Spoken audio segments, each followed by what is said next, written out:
Bonjour, je me présente, je m'appelle Daniel Radou, biologiste de formation avec un doctorat en immunologie et j'habite ici en Brabant-Wallon, en Belgique.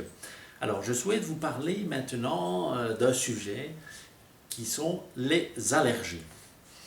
C'est une pathologie qui est de plus en plus fréquente puisque maintenant on pense qu'il y a environ une personne sur trois donc, qui souffre de cette pathologie et généralement c'est au printemps, au début de l'année, donc les signes cliniques apparaissent. Et vous-même, est-ce que vous souffrez d'allergies? En tout cas, dans mon cas, j'en ai souffert.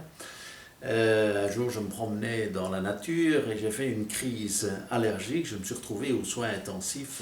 C'était extrêmement sérieux. En fait, maintenant, j'en rigole, mais à ce moment-là, je ne rigolais pas du tout.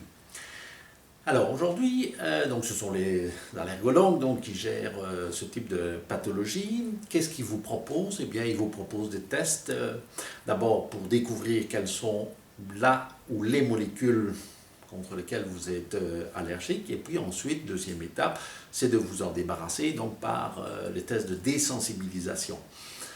Maintenant, il faut savoir que dans le cas des tests de désensibilisation, dans 80 à 90% des cas, en fait, le patient continue à être allergique. En fait, il n'y a pas vraiment de désensibilisation, parfois une diminution en fait, de l'intensité, mais il continue à être allergique. Alors, est-ce que vous êtes condamné tout au long de votre vie, à chaque période de l'année, généralement au début, d'être allergique? Bon. Ce que je vous propose, en fait, c'est d'aborder le problème des allergies sous un nouvel angle, c'est-à-dire qu'il existe un nouveau modèle de la maladie qui porte différents noms. On parle de médecine nouvelle, on parle de décodage biologique de maladies, ou on parle de médecine psychosomatique, enfin qu'importe le nom. Ce qui est intéressant en fait en analysant ce nouveau modèle, c'est que ça nous donne de nouvelles perspectives. Et surtout qu'il est possible en fait de s'en débarrasser sans test de désensibilisation, mais en faisant un travail sur soi. Et dans le cadre de ce modèle, en fait, il apparaît que les allergies sont associées à cette notion de séparation.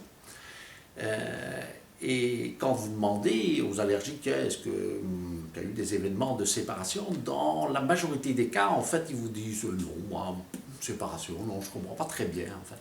Alors pourquoi? Eh bien, c'est parce que l'événement ou les événements traumatisants de séparation ont été refoulés, en fait, dans l'inconscient. Ce qui fait qu'ils n'ont plus accès en fait aux souvenirs. Si vous posez la question directement, ils disent non, moi j'ai pas vraiment d'histoire de séparation. C'est la raison pour laquelle dans mes consultations, j'utilise l'hypnose, ce qui permet en fait de bypasser toute une série de mécanismes de résistance, etc., et d'aller retrouver l'événement ou les événements traumatisants de type séparation, pour par la suite s'en débarrasser, et donc on peut arriver à se débarrasser donc, de ces allergies. Si ce sujet vous intéresse, eh bien, je vous invite à une conférence donc, que je donne. Dans la première partie, je vais parler surtout des aspects biologiques. Bon, qu'est-ce qu'un allergène? Quelles sont les cellules qui sont impliquées? Quels sont les mécanismes qui jouent en fait là derrière? Et puis ensuite, dans une deuxième partie, je vais vous parler donc, de ce nouveau modèle avec la notion de séparation et pourquoi un système biologique a cette notion de séparation. Je vous invite à aller sur mon site web www.iani.info où vous trouverez des informations. Je vous remercie pour votre attention et à bientôt. Au revoir.